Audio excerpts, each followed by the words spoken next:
అన్ని విషయాలని ఆలోచించే మీరు నిర్ణయం తీసుకుని ఉండొచ్చు. కానీ నేనేమంటే గౌరవ ముఖ్యమంత్రి గారు ఈ రాష్ట్రానికి సరిగా లేనటువంటి అన్ని విషయాల మీద మార్పులు చేసేటటువంటి ప్రయత్నం చేస్తున్నారు. దానికి నేను ముఖ్యమంత్రి గారికి ప్రత్యేకంగా అభినందనలు తెలియజేస్తా ఉన్నాను. కానీ గత ప్రభుత్వం తీసుకున్నటువంటి ఈ రాష్ట్ర ప్రభుత్వ ఉద్యోగులకు సంబంధించినటువంటి ఈ రాష్ట్ర చిహ్నాలు మార్చిండ్రు, ఈ రాష్ట్ర గీతాలు మార్చిండ్రు, విగ్రహాన్ని కూడా మార్చిండ్రు. నేనేమంటానంటే రూపకల్పన చేసిండ్రు, తరే కొద్దిగా ఏదో చేసిండ్రు. మొత్తానికైతే ఏది మంచి అనిపిస్తున్నదో అది చేస్తున్నామని చెప్పే ప్రయత్నం చేస్తున్నారు. చాలా సంతోషం. మేమేమంటున్నామంటే గత ప్రభుత్వం 317 అనే జీవో ఉద్యోగులకు పెను శాపంగా మారింది. అధ్యక్ష, నేనేమంటున్నా గౌరవ ముఖ్యమంత్రి గారికి నా తరపున విజ్ఞప్తి ఏంటంటే ప్రభుత్వ ఉద్యోగులు ఎన్ని పాటలు పడుతున్నారు 317 జీవోతోనంటే తొందరగా నిర్ణయం తీసుకోండి. ఈ 3-4 కారణాలు ఏ రకంగానైతే మీరు స్పీడ్గా నిర్ణయం తీసుకొని సభలో చర్చ పెట్టి ఈ రకంగా మీరు ముందుకు పోయే ప్రయత్నం చేస్తున్నారో ఈ 317 జీవో అసలు తెలంగాణ ఉద్యమమే మనకు స్థానికత కొరకు. తెలంగాణ ఒకటే నిమిషం సార్, నేను 1-2 నిమిషాలలో నేను చేస్తున్నటువంటి మంచి పనులకు 2 ఉదాహరణలు చెప్పే ప్రయత్నమే చేస్తున్నా. నేను ప్రభుత్వాన్ని విమర్శిస్తలేను అధ్యక్ష. చేస్తున్నటువంటి మంచి పనులకు ఇంకొక 4 మంచి పనులు చేస్తే బాగుంటుందని ప్రభుత్వానికి సూచన మాత్రమే చేయదలుచుకున్నా. నేను ఎందుకు ఈ మాట చెప్తున్నానంటే అధ్యక్ష, అసలు తెలంగాణ ఉద్యమమే స్థానికత కొరకు ఏర్పడింది. స్థానికత విషయంలో మన పంచాయతీ వచ్చింది. కానీ తెలంగాణ రాష్ట్రం వచ్చిన తర్వాత ఈ 317 జీవో వచ్చి ఈ ప్రభుత్వ ఉద్యోగులకు ఈ రకమైనటువంటి ఇబ్బంది కలుగుతుందని ఎవరు కూడా ఊహించలేదు. నేను అందుకే ఇన్ని మంచి పనులు చేస్తున్నామని సభలో చెప్తున్నారు, చాలా సంతోషం. ఇటువంటి మంచి పనులు కూడా వాటికి ఎంతైతే స్పీడ్గా చేసినారో ఈ మంచి పనులకు కూడా అంత స్పీడ్గా చేయండి. ఒక్కొక్క చివరిగా 1 నిమిషంలో ముగిస్తా అధ్యక్ష. ఒక్క విషయం, తెలంగాణ రాష్ట్ర ఆర్థిక వ్యవస్థ గత ప్రభుత్వం చిన్నాభిన్నం చేసిండొచ్చు. ప్రభుత్వ ఉద్యోగులు విపరీతంగా ఇబ్బందులు పడుతున్నారు. జీపీఎఫ్ని కూడా జమ చేసినటువంటి జీపీఎఫ్ని అది మీ తప్పు అని నేను కొత్తగా మీ మీదనే నింద వేసేసి ప్రతిపక్ష నేను రాజకీయ విమర్శ చేయదలుచుకోలేదు. గత ప్రభుత్వం చేసినటువంటి పాపం కావచ్చు, గత ప్రభుత్వం చేసినటువంటి తప్పులు కావచ్చు, వెంటనే ఈ తెలంగాణ రాష్ట్ర ఆర్థిక వ్యవస్థను సరిదిద్ది ప్రభుత్వ ఉద్యోగులు జీపీఎఫ్ని కూడా తీసుకోలేనటువంటి పరిస్థితులను ఆ విషయాల మీద కూడా ముఖ్యమంత్రి గారిని దృష్టి పెట్టాల్సిందిగా మా తరఫున విజ్ఞప్తి చేస్తా ఉన్నాను. భవిష్యత్తులో ఇలాంటి పెద్ద మార్పులు పెద్ద చర్చలు జరిగినప్పుడు అధికారం మీకున్నది, ప్రభుత్వం మీకు ప్రభుత్వానికి అధికారం ఉన్నది, రాష్ట్ర ప్రజలు మీకు ఇచ్చిండ్రు. కానీ మిగతా పక్షాల సభ్యుల సలహాలు సూచనలు కూడా పరిగణలోకి తీసుకుంటే బాగుంటుందని ప్రభుత్వానికి ఈ సందర్భంగా చెప్పదలుచుకున్నాం. అధ్యక్ష, గౌరవ సభ్యులు శ్రీ పోచారం శ్రీనివాసరెడ్డి గారు.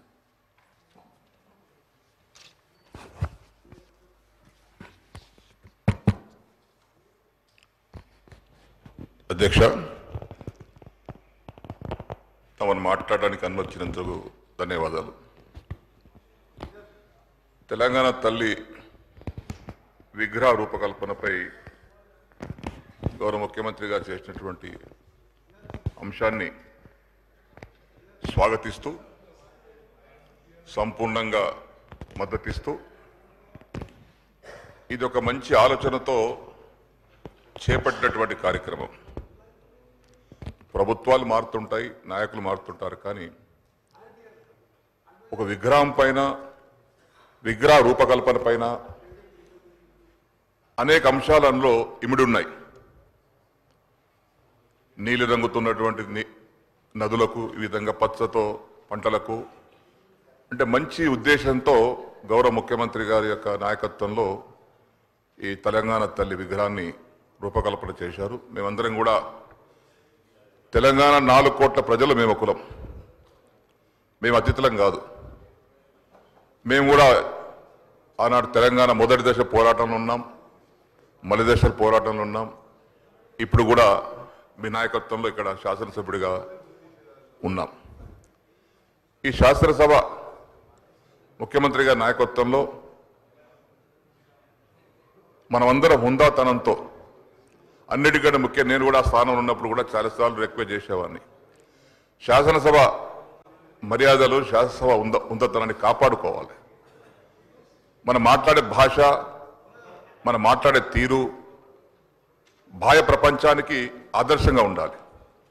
అంతేగాని చిల్లర మల్లర మాటలు మాట్లాడుకొని ఒకరొకరు నిందించుకొని తెలంగాణ రాష్ట్రం అంటే ఒక అత్యున్నతమైనటువంటి ఆదర్శమైన రాష్ట్రంగా మనం పేరు తెచ్చుకోవాలి.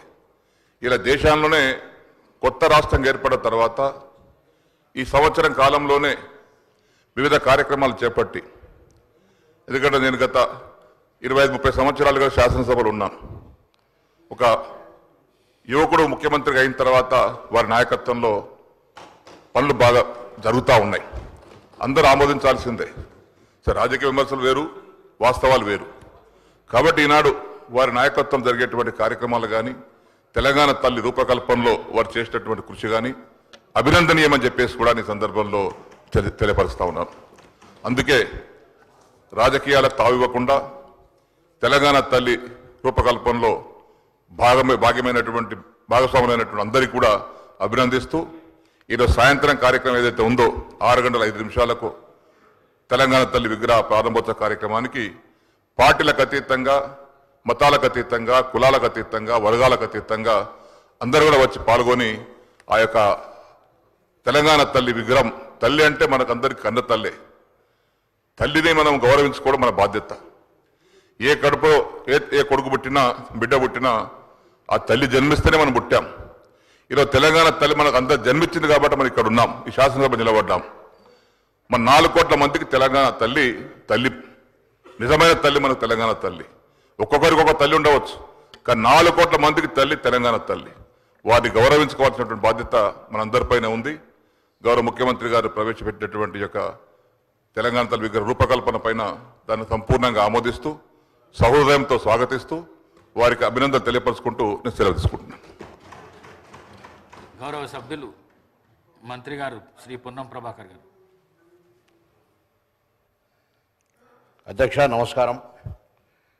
గౌరవ ముఖ్యమంత్రి గారు ప్రవేశపెట్టినటువంటి లేదా చెప్పినటువంటి అంశాల మేరకు ఈరోజు కొంత గౌరవ సభ్యులు మాట్లాడిన దాని మీద ఒక చర్చ చేస్తూ, ముందుగా ఈరోజు అసలు తెలంగాణ రావడానికి కారకులైనటువంటి యూపీఏ చైర్పర్సన్, ఎందుకంటే ఆ రోజు పార్లమెంట్లో ఉంటిమి, తెలంగాణ సోనియా గాంధీ గారు లేకపోతే రాకపోతుండే అనేటువంటి మాటకు అనుగుణంగా డిసెంబర్ 9 నాడు ప్రకటించినటువంటి ఈ సందర్భంలో వారికి జన్మదిన శుభాకాంక్షలు చెప్పడం జరిగింది. ఈ సందర్భంలో కొన్ని చర్చ జరుగుతూ మనం మాట్లాడుకున్న సందర్భంలో గౌరవ సభ్యులు మాట్లాడుతూ మీరు అన్నీ మార్చుకుంటూ పోతూ ఉంటున్నారని చెప్తున్నారు. తెలంగాణ చిహ్నము జరగలేదు అధ్యక్ష, అది చర్చకు జరుగుతూ ఉంది. తెలంగాణకు సంబంధించి ఎక్కడ కూడా గేయం లేదు. కొత్తగా తెలంగాణ ప్రభుత్వం తెలంగాణ సెంటిమెంట్కి అనుగుణంగా తెలంగాణ పేరు మీద ఏర్పడ్డ ప్రభుత్వం తెలంగాణకు సంబంధించి ఒక గీతం ఉండాలనే కనీస ఆలోచన లేనప్పుడు మా ప్రభుత్వం రాగానే తెలంగాణ గీతం ఉండాలనే ఒక గీతాన్ని తీసుకొచ్చి అధికారికంగా క్షేత్రస్థాయిలో దాన్ని వాడుతూ ఉన్నాం. అదేవిధంగా ఇప్పుడున్నటువంటి విగ్రహాలు ఎక్కడైతే తెలంగాణ తల్లి విగ్రహాలు అని పెడతా ఉన్నారో అవన్నీ ఒక పార్టీకి సంబంధించిన అప్లికేటెడ్ తప్ప నా శాసనసభలో కానీ ప్రభుత్వ పరంగా కానీ ఎక్కడ తెలంగాణ తల్లి విగ్రహం అనేటువంటిది అధికారికంగా లేదు. ఈరోజు తెలంగాణ ప్రభుత్వం అధికారికంగా తెలంగాణ తల్లి విగ్రహాన్ని అధికారికంగా మన సచివాలయమైనటువంటి డాక్టర్ బాబాసాహెబ్ అంబేద్కర్ సచివాలయంలో అందరికీ కనబడే విధంగా పరిపాలన బాగుండాలి, తెలంగాణ స్ఫూర్తిదాయకంగా ఉండాలని ఈరోజు తెలంగాణ తల్లి విగ్రహాన్ని పెట్టుకుంటా ఉన్నాం. 10 సంవత్సరాల నుంచి వాళ్ళు అధికారికంగా తెలంగాణ తల్లిని ఎందుకు తీసుకురాలేదని అడుగుతా ఉన్నాం. తెలంగాణ వ్యక్తిగా లేదా కుటుంబ పరంగా లేదా కొంతమందికి మాత్రమే పరిమితం కాదు కదా. తెలంగాణకు సంబంధించినటువంటి సకల జనుల ఆకాంక్షల కొరకు ఏర్పడ్డ ఈ తెలంగాణలో మనకంటే ఒక తల్లి రూపంలో తెలంగాణ చిహ్నం ఉండాలి కదా అనేటువంటి ఆలోచన రాకపోవడం, ఈరోజు మా ప్రభుత్వం తీసుకుంటుంటే ఏదో మేము మార్చినాము మీరు కూడా దయచేసి పొరపాటు ఉండద్దు. ఇప్పటి వరకు అధికారికంగా తెలంగాణ విగ్రహం ఎక్కడ లేదు. ఇదే సందర్భంలో మీ ద్వారా రాష్ట్ర ప్రభుత్వంలో గౌరవ ముఖ్యమంత్రి గారు అందరూ కూడా కలిసి ఒక నిర్ణయం తీసుకోవాల్సిన అవసరం ఉంది. ఈ విగ్రహాలన్నీ కూడా ప్రతి జిల్లా కేంద్రంలో కలెక్టరేట్ల దగ్గర కావచ్చు, పోలీస్ కార్యాలయాల దగ్గర కావచ్చు, మండల కేంద్రంలో ఉంచి అధికారికంగా ప్రతి సంవత్సరం డిసెంబర్ 9 నాడు తెలంగాణ తల్లి దినోత్సవం జరుపుకునే విధంగా ఉండాలని సందర్భంగా ఆకాంక్షిస్తా ఉన్నాం. అదేవిధంగా ఇంకా అనేక అంశాలు చెప్తాను. తెలంగాణ ఏర్పడ్డ తర్వాత అసలు తెలంగాణ రావడానికి సోనియా గాంధీ గారి ఒక అకంఠ దీక్షిత, సోనియా గాంధీ గారి కమిట్మెంట్, సోనియా గాంధీ గారు పక్క రాష్ట్రంలో జరుగుతుందని నష్టం తెలిసినప్పటికీ కూడా రాజకీయాలకు అతీతంగా ప్రజల ఆకాంక్షలకు అనుగుణంగా తెలంగాణ రాష్ట్రాన్ని ఇచ్చినారు. ఇవాళ వారిని అందరం కూడా వారి జన్మదినం, వారు తెలంగాణ రాష్ట్రం ఏర్పడడానికి ఒక ప్రజాస్వామిక గొంతు ఏర్పడడానికి కారణమైనటువంటి నాయకురాలు అనేటువంటి మాట సందర్భంగా మనవేస్తూ, రాజకీయంగా తెలంగాణకు సంబంధించినటువంటి అంశం మీద మనం 10 సంవత్సరాలుగా చూసిన పరిపాలన, ఉద్యోగాలకు సంబంధించి చెప్తారు, ఉద్యోగ నాయకులను పదవి విరమణ తర్వాత పదవులు ఇస్తామని చెప్పి ఉద్యోగుల సమస్యలు పరిష్కరించబడ్డాయి. అధ్యక్ష 317 ఎందుకు వచ్చింది, లేదా ఇతరత్ర అనేక అంశాలు ఉద్యోగులకు సంబంధించి ఒక పాంపరింగ్ లాగా నాయకులను మంచిగా చేసుకొని నాయకులు రిటైర్మెంట్ కాగానే ఏదో పదవులు ఇచ్చేస్తే పాపం ఉద్యోగులందరూ 10 సంవత్సరాలు ఇబ్బంది పడితే మా దామోదర్ రాజనరసింహ గారి నాయకత్వంలో శ్రీధర్ బాబు గారు, నేను, ముఖ్యమంత్రి గారు వేసినటువంటి సబ్ కమిటీ మేరకు అనేక సందర్భాలు దాదాపు 20-30 సార్లు సమావేశమై ఆ సమస్యలన్నీ పరిష్కరించే విధంగా ప్రయత్నం చేసిన ఒక లోకల్కు సంబంధించిన ఇష్యూ ఉంది. దానికి సంబంధించిన అనేక డిఫరెన్షియేషన్స్ ఉన్నాయి. కేంద్ర ప్రభుత్వం దగ్గరికి దాని మీద చర్చ చేసి నేను గౌరవ మంత్రి గారిని కోరుతా ఉన్నా, చర్చ చేసి ఒక క్లారిటీ ఇప్పించేటువంటి ప్రయత్నం చేయమని చెప్పి సందర్భంగా కోరుతా ఉన్నా. నిధులు తదితర అంశాలు రైట్, రాష్ట్రంలో అనేకమైన ఆర్థిక ఇబ్బందులు ఉన్నాయి. నేను గౌరవ భారతీయ జనతా పార్టీ కేంద్రంలో అధికారుల సభ్యుని కోరుతా ఉన్నాను, శాసనసభ జరిగిన మొదటి సందర్భంలోనే బడ్జెట్లో మనకు నిధులు కేటాయించకపోతే మనందరం కూడా తీర్మానం చేసుకున్నాం. ఇవాళ మొన్నటికి మొన్న ఖమ్మం లాంటి జిల్లాల వరదలలో మునుగుతే 10,000 కోట్ల ప్రతిపాదనలు అధికారులకు తదితరందరి గౌరవ మంత్రులకు విజ్ఞాపన పత్రాలు ఇస్తే కూడా ముష్టి 400 కోట్లు ఇచ్చినటువంటి పరిస్థితి ఇవాళ. కాబట్టి దయచేసి రాజకీయాలకు అతీతంగా ఈరోజు మనం నిధులు తెచ్చే విషయం లోపల కూడా కేటాయిస్తూనే తెలంగాణ తల్లికి సంబంధించిన విషయం లోపల, తెలంగాణ తల్లి విగ్రహానికి సంబంధించిన విషయం లోపల అధికారికంగా ఈ నిర్ణయాన్ని స్వాగతిస్తూ భవిష్యత్తులో అన్ని జిల్లా కేంద్రాల్లో పెట్టే విధంగా కార్యక్రమం జరగాలని ఈ సందర్భంగా నేను కోరుకుంటాను అధ్యక్ష. దాంతో పాటుగా ఈరోజు తెలంగాణ తల్లికి సంబంధించి రాజరిక భావాలు లేకుండా ఒకవైపు అభయహస్తం, ఇంకొక వైపు మన పాడి పంటలను చూపెడుతూ పచ్చదనం అభివృద్ధికి నిదర్శనంగా కింద తెలంగాణ ఉద్యమ స్ఫూర్తినిస్తూ గద్దెలను తీసుకొని ఏర్పరిచిన విద్యకు సంబంధించినటువంటి విగ్రహాన్ని మనం అందరం కూడా గుండెల్లో నింపుకొని ఉద్యమ ఆకాంక్షకు అనుగుణంగా తెలంగాణ ప్రజలకు సేవ చేసే అవకాశాన్ని వినియోగించుకోవాలని సందర్భంగా కోరుతాం. ఇదేదో ఎవరో మాకు సంబంధించి లేదు, మాకు సంబంధించినట్టే ఉండాలి, మనం గ్రామాల్లో ఇంతకుముందు పెద్దలు మాట్లాడుకున్నట్టుగా ఏదో కిరీటాలు భుజబుర్తులు ఉండాలనేటువంటి ఆలోచన లేకుండా ఒక కనిపించి గ్రామాల్లో ఉండేటువంటి ఒక గ్రామ వనితలాగా ఉండాలనేటువంటి ఆలోచనతో చేయడం జరిగిందనే మాట ఈ సందర్భంగా నేను మనం చేస్తున్నాను అధ్యక్ష. అదే చాలా సందర్భం ఉంది అలా, దీనికి సంబంధించి భవిష్యత్తులో ఇంకా ఏదైనా అంశాలు ఉంటే కూడా మాట్లాడుకోవచ్చు. తెలంగాణ తల్లికి సంబంధించి కావచ్చు, సాంప్రదాయాలకు సంబంధించిన అంశం కావచ్చు, లేదా ఇంకా ఇతరత్ర విషయాల లోపల అనేక అంశాలు ఉన్నాయి అధ్యక్ష. కానీ తెలంగాణకు సంబంధించినటువంటి ఆత్మ గౌరవానికి సంబంధించిన విషయం వచ్చినప్పుడు ఎవరో కొంతమంది హక్కుగా భావించుకోవద్దు. ఈరోజు ఆనాడు తెలంగాణ రావడానికి కారకులైనటువంటి ఆర్టీసీ సంబంధించినటువంటి నైచెల్లెగా, బస్కపయ్య, నైచెల్లెగా అని వాళ్ళు కావచ్చు, సింగరేణి కార్మికులు బొగ్గు ఉత్పత్తి బంద్ చేస్తే దక్షిణ భారతదేశంలో విద్యుత్ ఉత్పాదనకు సంబంధించిన అంశం కావచ్చు, ఎన్జిఓలు కావచ్చు, లేకపోతే అనేక మంది కష్టపడి సకల జల్ల సమ్మె అధ్యక్ష. ఈరోజు మీకు తెలుసు, మనం సాగర తీరం తీసుకున్నా లేకపోతే ఇతరత్ర ఉద్యమాలు చేసుకుంటే కూడా చాలామంది వ్యతిరేకించినటువంటి వాళ్ళు కూడా ఇలా మేము దానికి కారణమని మాట చెప్పుకునేటువంటి వాళ్ళు. ఏది ఏమైనా ఇలా తెలంగాణ సకల జనుల ఆకాంక్ష, అందరి ప్రజలు కోరుకున్నారు వచ్చింది. అందరి ఆకాంక్షకు అనుగుణంగా ప్రజాప్రభుత్వం నడవాలి. అందుకే ఇవాళ ఈ ప్రభుత్వం రాగానే 200 యూనిట్లు కావచ్చు, మహిళలకు ఉచితం కావచ్చు, రైతాంగ రుణమాఫీ కావచ్చు, 55,000 ఉద్యోగాలు కావచ్చు, ఇట్లా అనేక కార్యక్రమాలు చేసుకుంటూ పోతా ఉన్నది. ఈ ప్రభుత్వానికి అందరూ దీవించాలి, సహకరించాలి. ఒక సంవత్సరం పూర్తి చేసుకొని ఇలా అధికారికంగా తెలంగాణ రాష్ట్రానికి ఒక గీతాన్ని తెచ్చుకున్నాం, అభినందించాలి. అధికారికంగా తెలంగాణ తల్లి విగ్రహానికి తెలంగాణ స్ఫూర్తిని తెచ్చుకున్నాం. అదేవిధంగా గౌరవ ముఖ్యమంత్రి గారు చెప్పినట్టుగా తెలంగాణ కోసం అనేక ఉద్యమాలు చేసి కొత్త ప్రాణాలు అర్పించిన వాళ్ళ సంగతి ఒక నిమిషం, అది కూడా నిర్లక్ష్యానికి గురైంది. తెలంగాణకు సంబంధించినటువంటి అనేక కళాకారులు మొత్తం వాళ్ళ జీవితం మొత్తం దార వస్తే తినడానికి తిండి లేకున్నటువంటి వాళ్ళని గౌరవించాలని నిర్ణయం ప్రభుత్వం తీసుకుంటా ఉంది.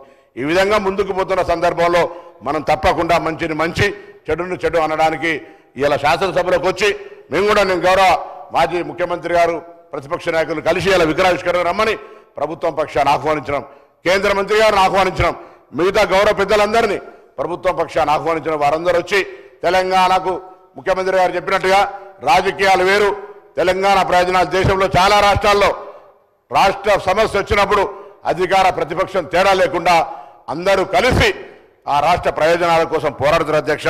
ఇక్కడ కూడా తెలంగాణలో రాజకీయ పోరాటాలు, విమర్శలు, ప్రతి విమర్శలు ఒక పక్క ఉంటే తెలంగాణ ప్రయోజనాలకు సంబంధించి ఈ యొక్క పవిత్ర దినాన తెలంగాణ తల్లి ఆవిష్కరణ సందర్భంగా ఒక వేదిక మీదకి వచ్చి మనమంతా ఒకటే, తెలంగాణ ప్రయోజనాల కొరకు రాజకీయాలు వేరు, తెలంగాణ అభివృద్ధి వేరు అనేటువంటి ఒక దిశను కేంద్రానికో లేదా సమాజానికి చూపెట్టే అవసరం ఉందనేటువంటి మాట మనవి చేస్తూ ప్రభుత్వం తీసుకున్న ముఖ్యమంత్రి గారు తీసుకున్న నిర్ణయం, ఎందుకంటే తెలంగాణలో చాలా అందరం కూడా సకల జనులతో పాటుగా అన్నాడు తెలంగాణ బిల్ పాస్ అయ్యే సందర్భంలో డాక్టర్ బాబాసాహెబ్ అంబేద్కర్ ఇచ్చినటువంటి ఆర్టికల్ 3 అనుగుణంగా బిల్ పాస్ అయినటువంటి సందర్భంలో పాత్రదారులంగా కొంతమంది ఉండి లేకుండా కూడా మేము దీన్ని తెచ్చినామని చెప్పేటువంటి పరిస్థితి 10 సంవత్సరాలు పాఠ్య పుస్తకాల్లో కూడా ఉద్యమ చరిత్ర తప్పులు రాసినటువంటి పరిస్థితి అనేక సందర్భాల్లో ఆనాడు ఆంధ్ర పాలకులు తెలంగాణకు సంబంధించిన అంశాన్ని మరుగునపరిచారు. తెలంగాణ కవులు కళాకారులను ఉద్యమకారులు అన్నారు.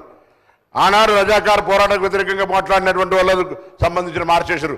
ఇవాళ కూడా 10 సంవత్సరాల్లో తెలంగాణకు సంబంధించిన వాస్తవ చరిత్రను మరుగున పెట్టే ప్రయత్నం చేశారు. అందుకే ఈ ప్రభుత్వం తెలంగాణ అసలు సిసలైన కళాకారులకు సంబంధించి, అసలు సిసలైనటువంటి ఉద్యమకారులకు సంబంధించి అందరికీ సంబంధించి ప్రాధాన్యత ఉండాలి, భాగస్వామ్యం ఉండాలనే ఆలోచనతోటి ఈ యొక్క మార్పులు చేర్పులు తెలంగాణ ప్రజల ఆకాంక్ష, ఇది వ్యక్తిగతమైనటువంటి ఎవరి ఆకాంక్షలు కాదు అధ్యక్ష, యావత్ తెలంగాణ 4 కోట్ల ప్రజల ఆకాంక్ష. దానికి అనుగుణంగా కొనసాగుతోంది. దీనిపైన కూడా విమర్శ చేస్తే వాళ్ళు ఎక్కడి దాకా కిందికి దిగజారుతా ఉన్నారో, వాళ్ళ ఆకాంక్షలు వాళ్ళ ఆలోచనలు ఏందో వ్యక్తిగతానికి